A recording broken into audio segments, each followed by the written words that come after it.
Yung mga ito yung report naman ng, mga nagpunta sa rally na sumusuporta kay Inday Sara. Ayan sila, si Dang Imperial Mangalino, National Secretary General, Inday Sara para sa Bayan. Inday Sara para sa Bayan 'yan, Hindi po 'yan maisog. Hindi po 'yan Run Sara Movement. Isa lang po yan sa mga grupo na sumusuporta kay Inday Sara. Meron pang yan yung Inday Sara para sa Bayan, IPSB. Si Dang Imperial. Yun nga, pinagalitan nga namin sila. Nung next time naman, inform nyo kami para masabihan natin yung ibang mga followers natin na within Metro Manila na baka makapunta sila. Tapos tingnan nyo yung mga damit nila. Meron bang pare-parehas na damit dyan? Siguro yung mga organizers lang talaga, sila-sila. Pero tingnan mo yung mga umattend, mga naka-green sila, pare-parehas. Di ba magkakaiba sila? Ito nga si ate, nagsuot lang ng sando na green, Kahit t-shirt niya sa loob, puti, para lang maging belong siya. So tingnan nyo yung mga yan. Meron bang Jollibee na kinakain? May pinapaagaw-paagaw ba ng mga t-shirt? Meron bang pinagbibigay sa kanila ng mga kandila? Wala, di ba? Nagpunta sila dyan dahil yung grupo nila gusto lang tapatan yung Resign Sara Movement, pero hindi sila pinagbigyan sa kartilya, kaya nakiusap sila dyan sa Moriones, dyan sa Tondo. Pinayagan naman sila ng Moriones Police na magtipon-tipon dyan sa Moriones area, tapos yun, nagrally sila dyan. Kita mo, hindi man rally actually, nagkantahan lang sila dyan, nagsabi sila ng Inday Sara, ipagtanggol natin si Inday Sara. Ito organic, nakita mo ba yan? Mga to, nagsaing muna yan bago umalis ng bahay. Kasi kung gabihin man sila, may makakain na yung mga anak nila. Pakinggan natin to. Ang ating Vice President Inday Sara Duterte, Tingnan mo, yung mga umatin, mga nakangiti. Ang pipresko ng damit. Magkakaiba, may collared na isa. Yung isa may letter G. Iba-iba sila ng itsura ng mga damit. Ibig sabihin, walang nagbigay, yan ang walang pondo. Ito yung walang pondo, ito yung nagsabi na, mga bossing, punta tayo sa ganitong lugar, pagtanggol natin si Inday Sara. Dali-dali yung mga to, yung mga palo-palo nila binitawan, nagsuot ng green na hindi pa nalalaban. Tapos nagsipagpuntahan dyan para suportahan si Inday Sara. Yan ang mga walang bayad. Yan ang mga hindi organisado. Yung sa inyo, 2 linggo na inorganisa, anak ng tinapay, sumablay pa. Etong mga to, tinext lang yata, nagsipagpuntahan, yan ang organic. Yan ang gagayahin ninyo. Paano nyo mapaparesign si Inday? Mas marami pa tong mga to kaysa sa inyo. na anong pangit ang ibinabato sa kanya. Tahimik lang si BP Inday for the reason na kilala niya ang sarili niya.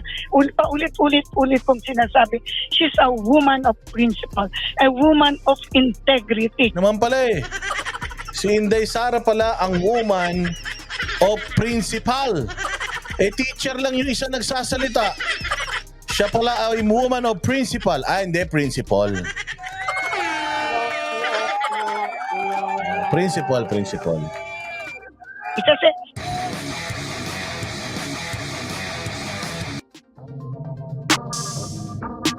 na parang ang kanilang isinisigaw ay Sara resign. So nagulat ako na sabi ko, ba't may ganun galaw? Sabi ko, for what reason nilang papa-resign si DP Sara, and to think sa survey, she is number 1 among the national elected government officials. Siya ang top 1 with the highest rating of 82%, 84%.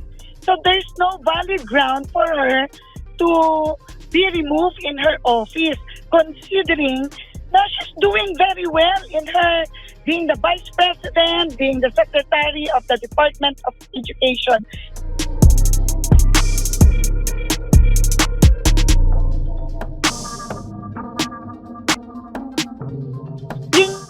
Yung inisip ko kahapon, so sabi ko, it's a short way for us to notify the members, the officers, the leaders of the volunteer supporters of DP Inday Sara Duterte.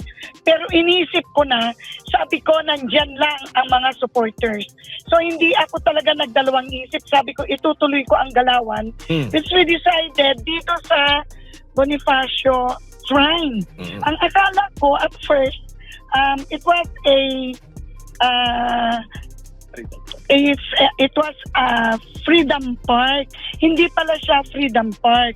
It's government owned by Manila City Hall.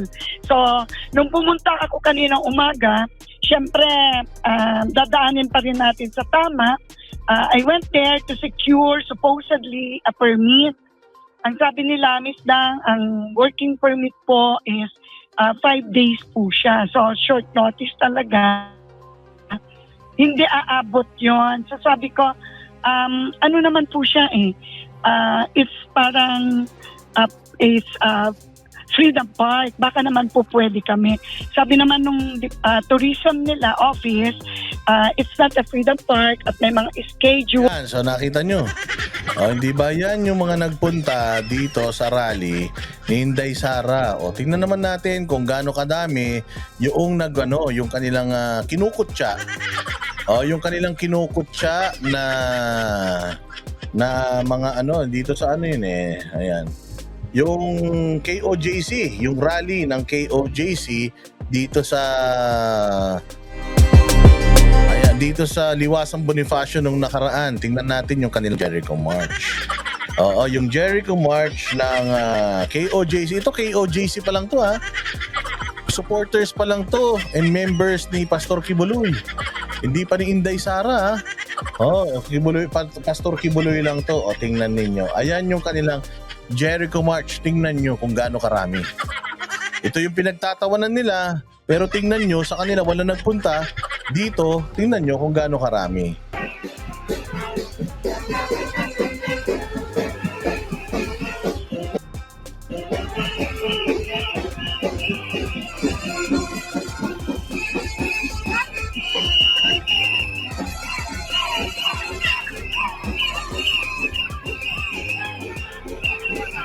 Kaya, panghuli na po ito. Balik na po ang ating mga orders na Yan kita nyo yan. Ano yan? Reporter yan ng SMNI, si Sir. Magaling na reporter ng SMNI yan. Field reporter yan, mahusay yan. Kita nyo, ganyan sila. Ganyan sila ka-supportive. patuloy sa pagtugtog.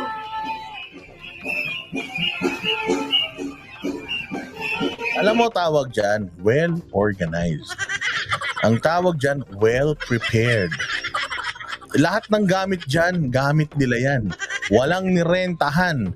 Kung ano yung meron dyan, magmula mo sa mic, speaker, hanggang stand ng mic, hanggang backdrop, hanggang LED screen, gamit po ng Kingdom Nation yan. Gamit ng Kingdom Nation. So hindi po dyan napunta yung 51 billion ni Pulong. Marami pong pera ang Kingdom Nation, mga bossing, maniwala kayo. Sa dami ng mga members nila na nagtatrabaho para sa kanila at pinayayabong yung kanilang samahan, simbahan at yung kanilang mga advokasya. Ayan. Sa nila lahat yan, mga bossing. Again ano pa lang to? Kingdom Nation pa lang to, partida. Paano na kaya kung may iba pang sumaling grupo dito, di mas malala. Ayan. Isang malakas na victory shot!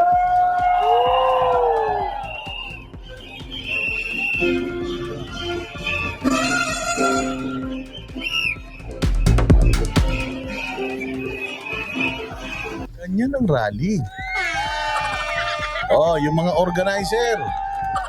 Yung mga organizers, mga organizers ng Inday Sara Movement, makipag-coordinate po kayo sa Kingdom Nation at magpaturo kung papaano po mag-organize ng organized na peace rally, Hindi yung akala nyo, kayo-kayo, mga sarili nyo nga, hindi nyo mapaunlad. Mga pamilya nyo, hindi nyo mapaunlad. Yung mga channel nyo, hindi nyo mapaganda. Tapos naghahangad pa kayo na ayusin ang taong ang bayan. Naghahangad kayo na ang bayang Pilipinas ay inyong baguhin. Yung mga sarili nyo nga, hindi nyo mabago.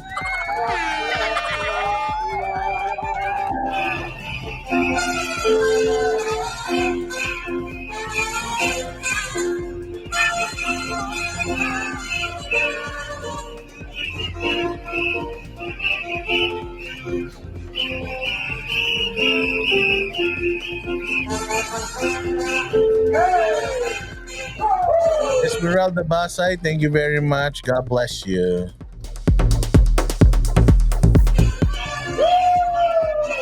Tayo ay magsayawan!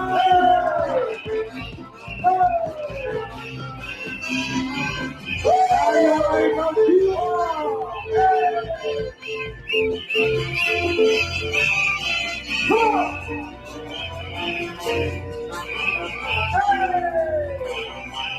Ano, yan ang rally. Tingnan nyo yung mga itsura. Ang lilinis, ang puputi, ang babango. Nakita nyo yung mga itsura ng mga umattend dito sa rally ng Kingdom Nation. Ayun, no, kita nyo yung mga itsura. Mga mukhang sosyalin, o mga maayos ang mga pananamit. Mukhang hindi mga gutom. Mukhang mga matatalino. Ganyan mag-organize.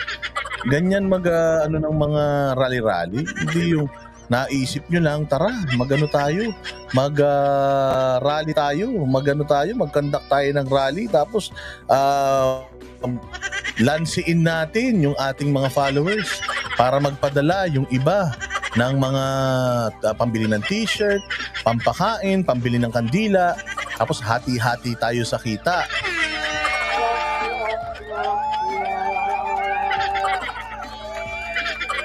Ayan ganyan po mga bossing. Sa susunod lang po, ito po ang aking hinihiling sa inyong mga organizers ng Inday Sara Movement. Kung gusto po ninyong pakinggan kayo, galing-galingan nyo. Dalawang magkasunod na yan na nilangaw. Nilangaw yung inyong Senate, tapos mas marami daw langaw na nagpunta rito sa Liwasang Bonifacio. Gawa ng sinama nyo daw yung mga dilawang tae. So hindi pa kayo nagtanda at natuto sa aral ng nakaraan na anything that has to do with the dilawans ay talagang sa kangkungan pinupulot yan. Mamili naman kayo at magkaroon naman kayo ng delikadesa. Salamat na salamat kayo sa mga dilawang tae at mga pinklawan na nandiyan dyan dahil lang sa galit nyo kay Inday Sara. Samantalang nung kampanya na binababoy ng mga dilawan at pinklawan si Bongbong Marcos nyo, noong mga panahon na walang media na nagko-cover kay Bongbong Marcos at lahat binabati ko si Bongbong dahil hindi umaatin ng debate, galit na galit kayo sa mga dilawan. Tapos ngayon, para lang magkaroon kayo ng numero, madagdagan lang kayo ng mga 3, ang gusto nyong mangyari, pinasasalamatan nyo na yung dilawan. Alam nyo po ba na kung talagang mga loyalista kayo, mga Duterte po ang nagpakulong sa tatay nila Bongbong Marcos? Naintindihan nyo ba yun na sa namin ng lumaan na presidente sa Pilipinas, isa lang po ang matapang na kahit magalit sa kanya ang sambayanan kasama yung mga dilawang tae, di ba gusto pa nga siyang ipahukay ng mga komunista? Di ba ipahukay yan, ipahukay. Si PRRD lang po ang naglakas loob ipalibing sa libingan ng mga bayani yang tatay ni Bongbong Marcos Jr. Ang hinahangaan ninyong si Bongbong Marcos Sr., Duterte lang. Tapos ngayon, mga wala kayong utang na loob, natulungan ni Inday Sara para manalo si Bongbong, na ipalibing ang tatay nila Bongbong, na ibalik sa kapangyarihan ng mga Marcos dahil sa mga Duterte, tapos pinagre-resign nyo ang Duterte, gamit-gamit ng kukote.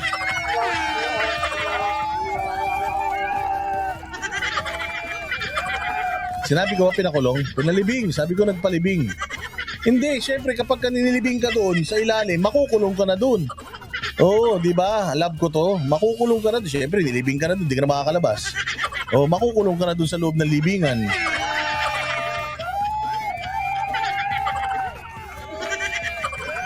Anong tawag sa mga ganyan? Ang tawag sa mga ganyan, desperado. Desperado na magkanumero, desperado na marinig, desperado na makilala at sumikat. Kaya ganyan, kahit na, alam nyo kami mga Duterte supporters, siguro kahit kumampi sa amin yung mga dilawang tae, putang tatanggal, mga dilawan, alis. Hindi namin kayo kailangan. Mga punyeta kayo, doon na kayo sa kangkungan. Wala kaming pake kahit gaano kayo karami, 15 million ang bumoto kay 15 million ang bumoto kay Leni Robredo. Di sana hinikahit na namin yung 15 million na galit sa mga Marcos. Pero hindi, pag may dilawan dito, hoy, dilawang tae pa, alis. Bawal ang tanga rito.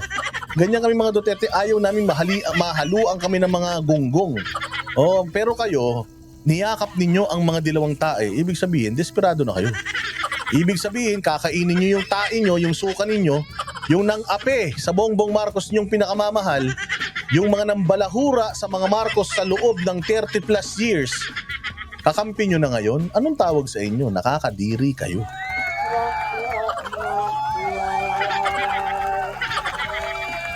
Diba? Kung saan kayo makakita ng live stream na mag-aapat na oras na. Dito lang yan sa Banateros Brothers. Ganyan kami dito. Oo, basta mapasaya kayo, okay na yan, diba? But anyways, hapunan na, tangina. Baka naman pwede kumain na tayo lahat. Ano, palakpakan natin ang ating mga sarili. Happy Sunday, everyone.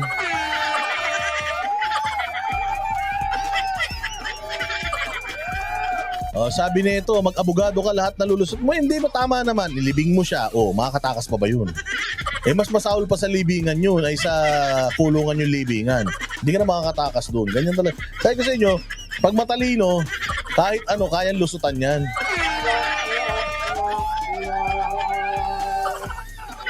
Ayan na. Oy, maraming salamat sa inyo sa lahat ng mga nagpakulay ngayon. Pasensya na medyo napaaga tayo. Wala kasi akong magawa.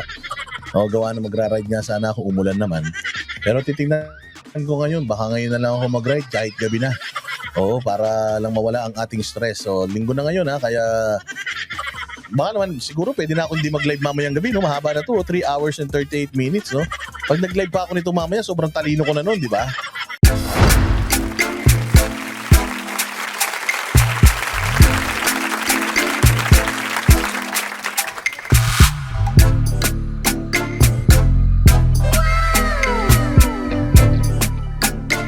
The next performance will start momentarily.